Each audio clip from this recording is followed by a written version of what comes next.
Уақыт қайтып келмейтін нығмет. Өмірдегі ең әділ нәрсенің бірі уақыт.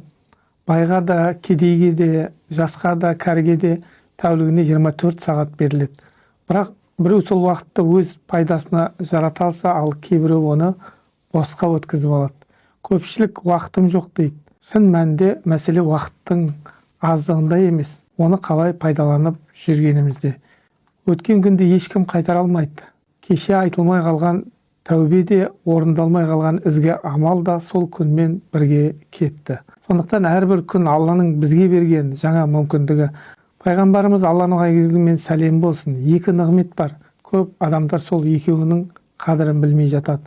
Денсаулық, екінші бос уақыт деген Бұхарида келген хадисте.